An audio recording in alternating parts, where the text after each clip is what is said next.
各位新老朋友们，欢迎来到嘉诚养生道，收看本期的节目。您是不是认为只要是纯青水煮的青菜，就一定是最健康、最养生的吃法？或者觉得想要长寿，餐桌上就必须得是名贵药材、山珍海味？今天我们要打破这个常识。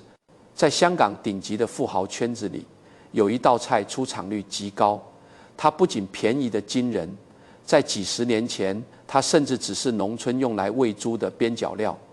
据香港首富李嘉诚的私人医师透露，这种不起眼的蔬菜其实是名副其实的平民抗癌王，它就是地瓜叶。但是请先别急着去菜市场买，因为如果您依然用传统的清水久煮的方式来对付它，它的核心营养很可能会流失殆尽，等于吃了个寂寞。今天这期内容，我们不仅要为您科学拆解地瓜叶究竟凭什么能护肝、防癌、清血管，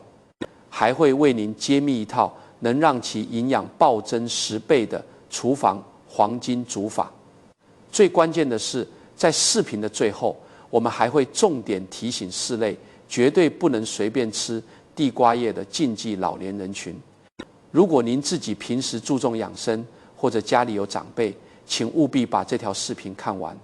关键时刻，这不仅能保住营养，还能避开健康的雷区。提起香港的中环，那是寸土寸金的财富中心；提起富豪的早茶，大家脑海里浮现的往往是虾饺、鲍参翅肚和昂贵的养生炖盅。但如果我们真正去观察那些顶级企业家的生活轨迹，会发现一个极其强烈的反差。真正的顶级养生往往不在于食材有多昂贵，而在于营养密度的发掘与极度的克制。有意思的是，越来越多的私人营养师团队在为高净值客户设计菜单时，反而会刻意剔除那些华而不实的名贵补品，转而回归到最朴素的田间蔬食，因为他们比谁都清楚，真正决定一个人能否活到80岁、90岁的，从来不是某一顿大餐的排场，而是几十年如一日的营养基础是否扎实。据相关医师团队透露，在许多高净值人群的私人健康食谱中，地瓜叶是一道常客。在老一辈的观念里，尤其是50、60年代，物质匮乏，地瓜叶大多是用来喂猪、喂家禽的饲料，偶尔端上人的餐桌，也被认为口感粗糙、消胃、伤胃，难登大雅之堂。然而，随着现代营养学的发展，医学界对地瓜叶进行了深度的成分剖析，结果令人惊叹，它的营养密度远超我们常吃的大白菜、生菜，甚至在某些抗氧化指标上碾压了许多昂贵的进口蔬菜，一跃成为了现代私人医院里的蔬菜皇后。举个直观的例子，同样重量下，地瓜叶的类黄酮和多酚含量可以达到普通大白菜的数倍之多，这也是它能在营养学界完成身份逆转的核心原因。那么，这把几块钱的青菜究竟藏着什么健康密码？我们从科学的角度为大家拆解它的3大核心防御机制。首先是肝脏的天然除锈剂。中老年人的肝脏经过几十年的劳作，代谢能力下降，容易受到自由基的氧化应激损伤，就像机器生锈一样。科学研究表明，地瓜叶中富含大量的绿原酸和黄酮类等多酚抗氧化物质，这些物质进入人体后，能够有效中和自由基，减轻肝脏细胞的损伤。同时，它含有的粘液蛋白还能帮助维持肝脏结缔组织的结构。作为日常膳食辅助，它是极佳的护肝食材。其次，它是血管的润滑油与清道夫。随着年龄增长，血管变硬变脆，胆固醇沉积是心血管疾病的元凶。地瓜叶中的粘液蛋白不仅能护肝，还能有效减少血管壁的脂肪沉积，帮助维持动脉血管的弹性。更重要的是，它含有极其丰富的膳食纤维。这些粗纤维在肠道里就像一把把小扫把，能减少肠道对胆固醇的吸收，并促进胆汁酸排泄，从而辅助降低血液中的胆固醇水平。对于血脂偏高的长辈来说，这是餐桌上不可多得的天然防线。最后是关于大家最关心的防癌潜力，我们要以严谨客观的态度来看待。现有的基础研究确实证实，地瓜叶中的多酚、花青素等活性成分在体外细胞实验中对肝癌、肠癌等多种癌细胞表现出了抑制效应，能诱导癌细胞凋亡。但这并不意味着吃地瓜叶就能治愈癌症，它的真正价值在于预防大于治疗，是我们在均衡饮食中获取抗氧化潜力、建立细胞防御屏障的极佳选择。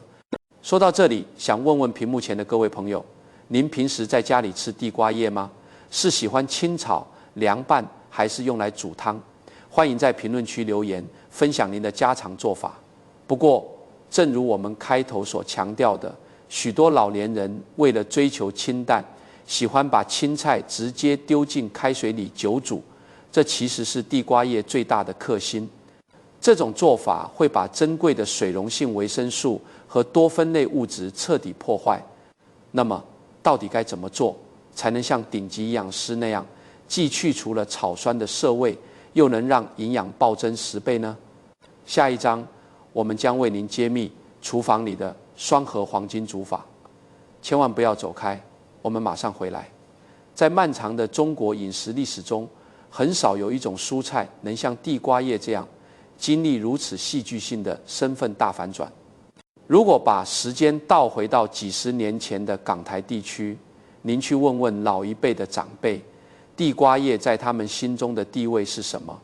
得到的答案大概率是2个字：猪菜。那是用来喂猪、喂家禽的边角料，只有在物质极度匮乏的年月，人们才会把它端上餐桌充饥。在老一辈的口耳相传中，甚至流传着一种说法：地瓜叶削胃，也就是伤胃，觉得它纤维粗糙、难消化，根本难登大雅之堂。然而，随着现代营养学的发展，医学专家们将这种曾被嫌弃的绿叶菜送进了实验室，经过严密的成分分析，结果令人大跌眼镜。这种曾经的平民菜，其营养密度之高，竟然让许多昂贵的进口蔬菜都相形见绌。如今，它不仅摘掉了猪饲料的帽子，还堂而皇之地走进了高级餐厅，被众多现代营养学家奉为餐桌上的至宝。那么，这把曾经不上台面的青菜，究竟凭什么在现代医学界打赢了这场翻身仗？让我们先走进第一个围观战场——肝脏。肝脏是我们人体内最辛苦的化工厂，负责全身的解毒与代谢。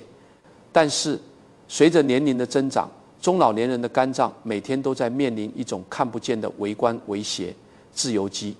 您可以把自由基想象成身体里四处游荡的铁锈，它们会无差别地攻击健康的肝脏细胞，引发氧化应激损伤，让肝脏这座工厂逐渐老化停摆。而地瓜叶正是大自然赐予肝脏的天然除锈剂。科学拆解发现，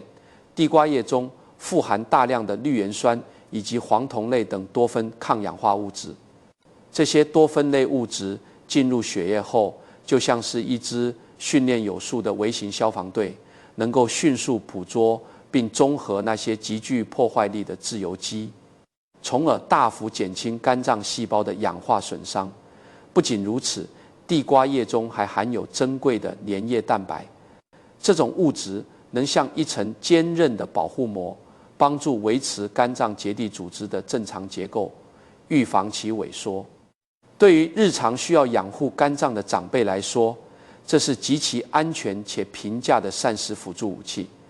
我们团队在走访时，曾遇到过一位典型的社区长辈，爱下象棋的王伯伯。王伯伯常年服用几种慢性病药物，加上以前偶尔爱喝点小酒，体检时肝功能指标总在临界值亮红灯，经常觉得疲倦、口苦。后来他在营养医师的建议下，不仅戒了酒，还坚持每周吃2-3次蒜香快超地瓜叶。大半年坚持下来，配合规律的作息，他体内的氧化应激状态得到了很好的控制，复查时肝脏指标漂亮了许多，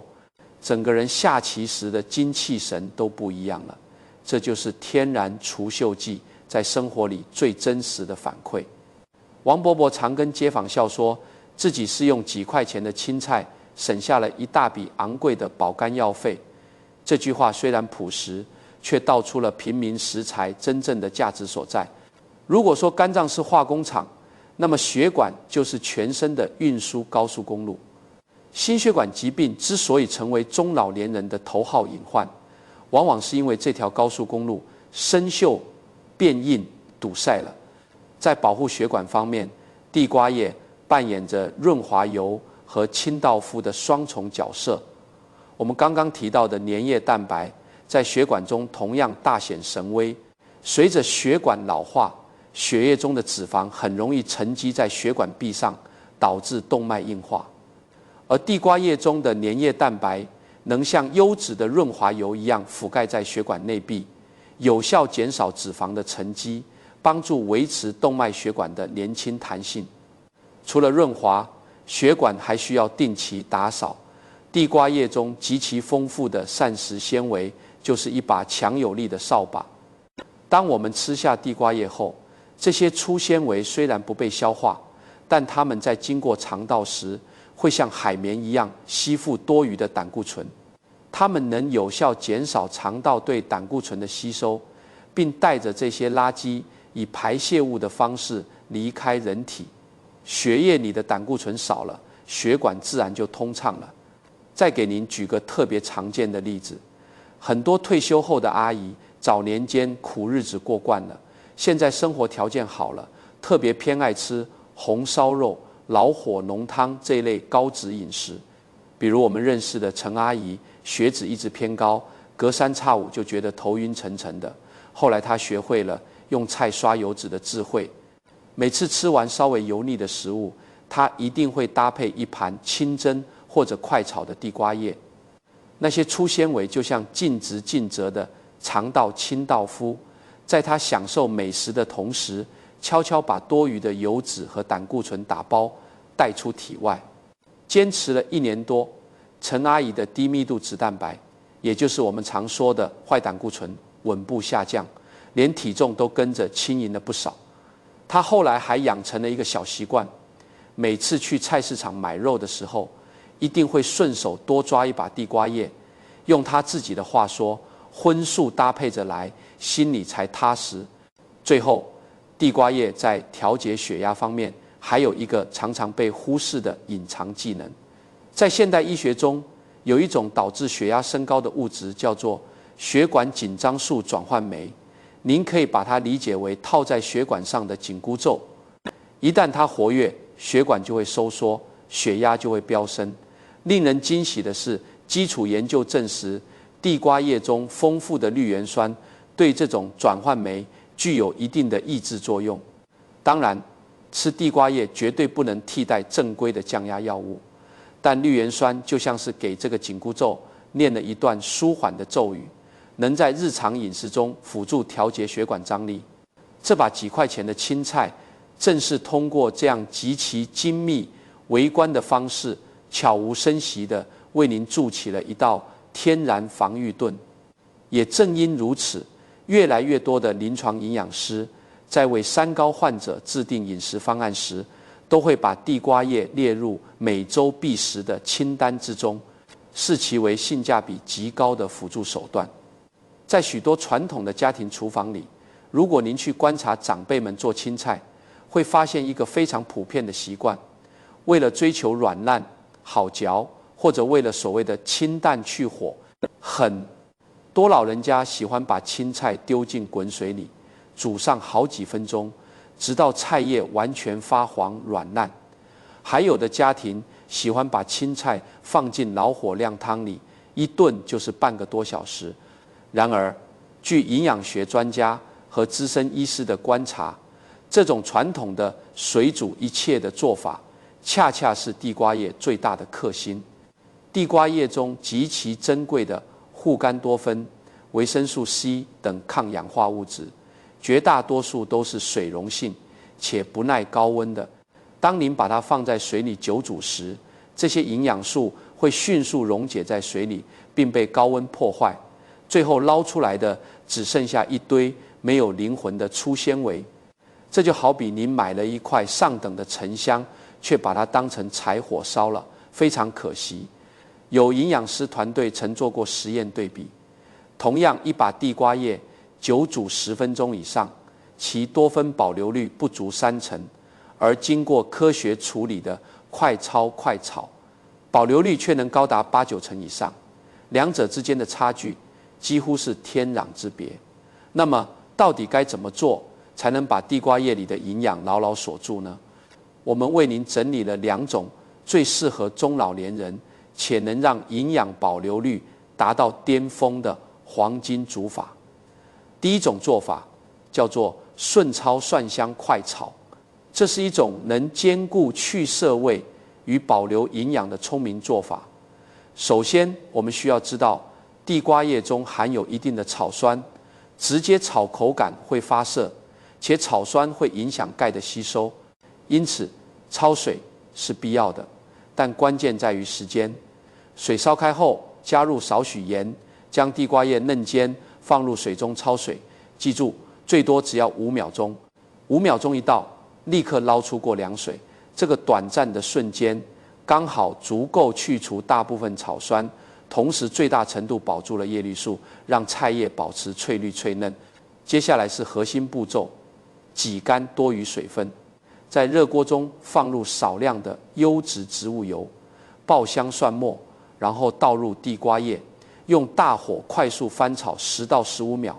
加少许盐即可出锅。如果您家里用的是传统铁锅，火力较猛，翻炒时间可以适当缩短到8秒左右。如果是家用不粘锅，火力偏温和，则可以稍微延长到15秒。具体叶片刚刚变软，色泽依然翠绿为判断标准，千万不要炒到发黄发软的程度。为什么要用油快炒？因为地瓜叶中不仅有水溶性营养，还含有脂溶性维生素，如维生素 K。只有在水油交融的环境下，这些脂溶性营养素才能被彻底激发，并在肠道中被我们的身体完美吸收。这种大火快炒的方式，不仅缩短了受热时间，还让地瓜叶口感软嫩，极易消化。如果您觉得炒菜还是有些油腻，或者肠胃极为敏感，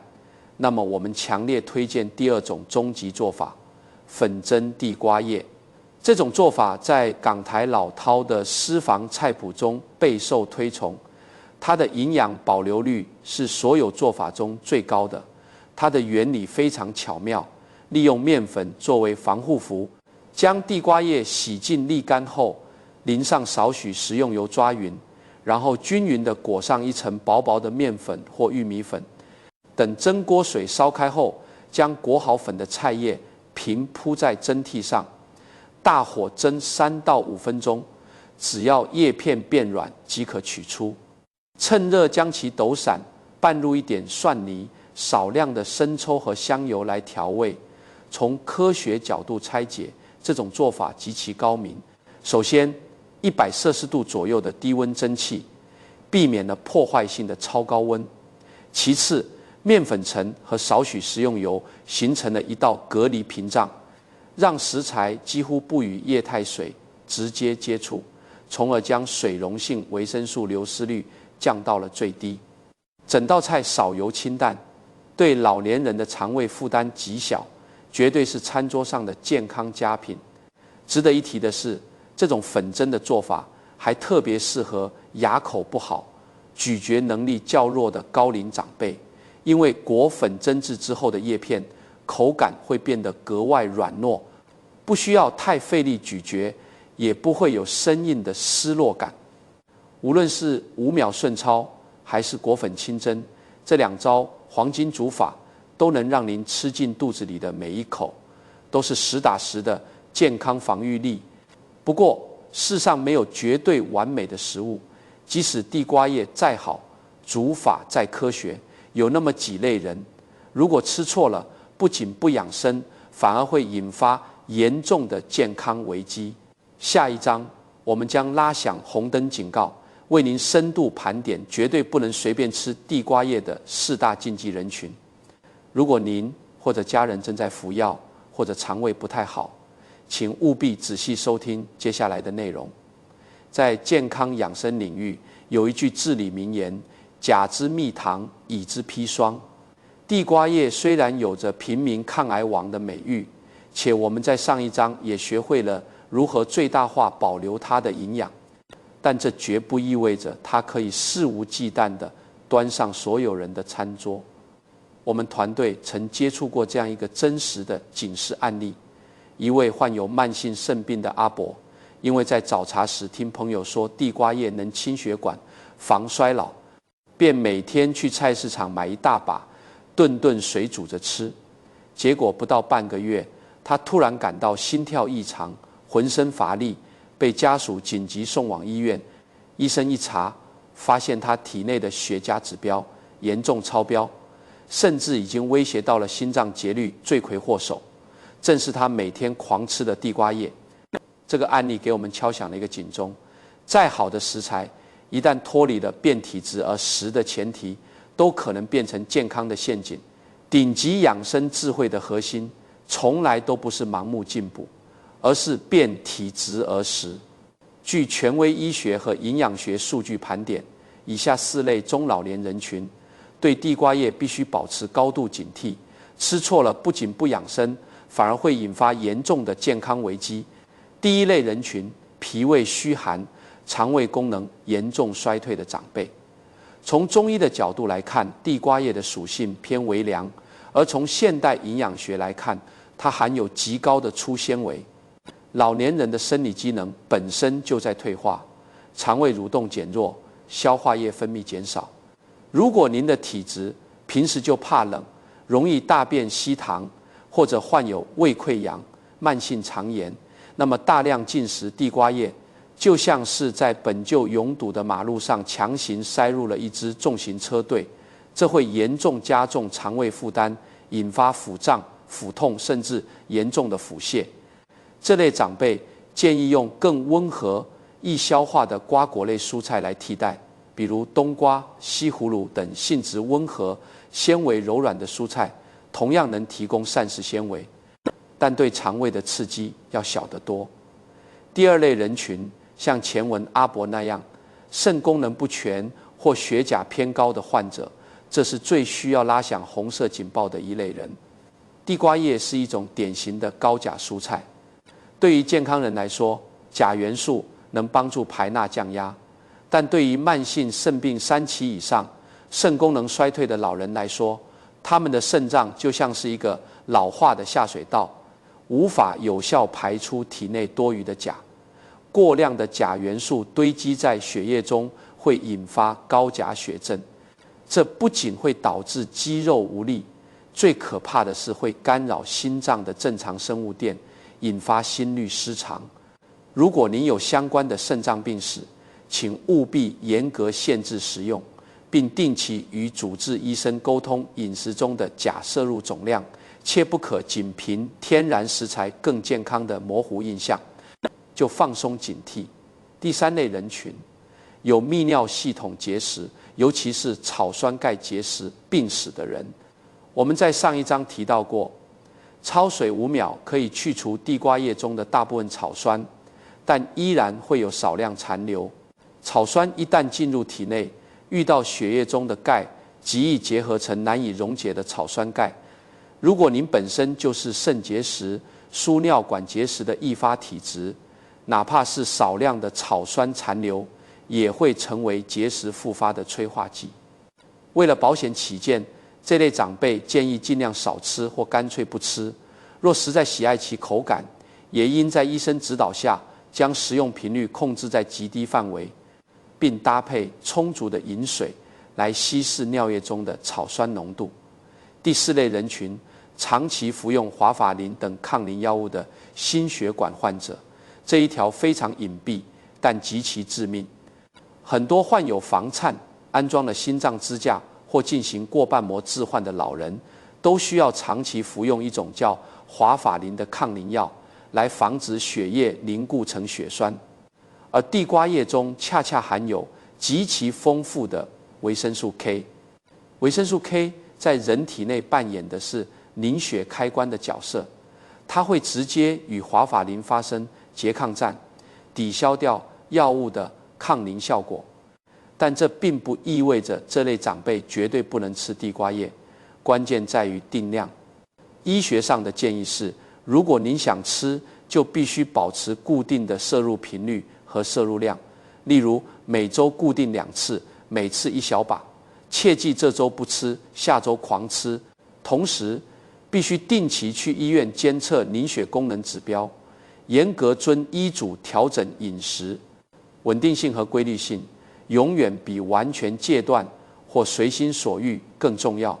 这也是所有服用抗凝药物患者在日常饮食管理中最容易忽略的一个细节。避开这4个雷区，我们才能真正享受到平民食材带来的健康红利。说到这里，我们这期关于地瓜叶的深度拆解已经接近尾声。但是，从这一把小小的青菜中，我们究竟能参透怎样的人生与健康哲学？下一章，我们将迎来整期视频的最高潮。透过这把几块钱的地瓜叶，我们究竟能看到什么？很多人总以为那些身价千亿的顶级富豪必定掌握着普通人触碰不到的长寿秘方，或者是靠着极其昂贵的医疗设备在续命。但当我们深入观察这些高净值人群的真实生活轨迹时，却发现了一个令人震撼的真相：在疾病和衰老面前，生命绝对是平等的。真正的顶级养生，绝不是今天吃一颗几万块的仙丹，明天打一针神秘的抗老药，而是日复一日、年复一年地坚守着极度枯燥的长寿纪律。富豪们之所以普遍长寿，是因为他们拥有极强的执行力和克制力。他们严格听从专业医师的嘱咐，该忌口的时候绝不贪嘴，该休息的时候绝不透支。就像这把地瓜叶，它便宜普通，但懂它的人会用科学的烹饪方式激发它10倍的营养，不懂的人只会把它扔进水里，熬成一锅毫无价值的烂菜叶。健康投资就和财富投资一样，从来不靠孤注一掷的暴利，而是靠正确的方向和长期的复利。这也解释了一个很多人都想不通的现象：为什么同样吃粗茶淡饭，有的人越吃越健康，有的人却吃出一身毛病？答案往往就藏在细节里。是否懂得辨别体质？是否掌握了正确的处理方法？是否能够坚持下去？这3点看似简单，做到却极难，而这恰恰就是长寿纪律最真实的样子。那么，对于我们普通中老年人来说，到底该怎么把这种长寿纪律落实到每天的生活中呢？今天我们为您提炼了3句极简的日常行动口诀，建议您截图保存。第一句：水煮不如快炒，吃炒不如懂炒。任何好食材都要配合正确的烹饪法，切忌盲目久煮。第二句：辨清体质再下快，假之蜜糖以砒霜。肾脏不好、肠胃虚弱或正在吃抗凝药的朋友，一定要管住嘴。第3句：别把青菜当神药，均衡饮食才是道。地瓜叶是优秀的膳食辅助，但它永远替代不了正规的医学治疗和全面的营养搭配。能在今天这个信息碎片化的时代，坚持看到这里的朋友，一定是对自己和家人的健康极其负责任的人。如果您觉得今天拆解的地瓜叶黄金煮法和禁忌人群对您有所启发，请务必点个免费的赞，这会让平台的算法知道您喜欢高质量的健康科普，从而为您推送更多有用的知识。同时，也恳请您将这条视频转发到您的家族群或者朋友圈。也许您的一次顺手分享，就能帮一位正准备狂吃地瓜叶的肾病长辈避开一次致命的健康危机。健康之路道阻且长，但您不需要一个人走。点击订阅嘉诚养生道，在未来的日子里，我们将继续为您剥去伪养生的外衣，用最硬核的科学拆解最接地气的健康常识。下一期我们将为您深度测评厨房里另一种被严重神化的调料——土榨花生油，究竟是心血管的保护伞，还是致癌的隐形杀手？感谢您的陪伴，愿您三餐四季皆是安康。我们下期再见。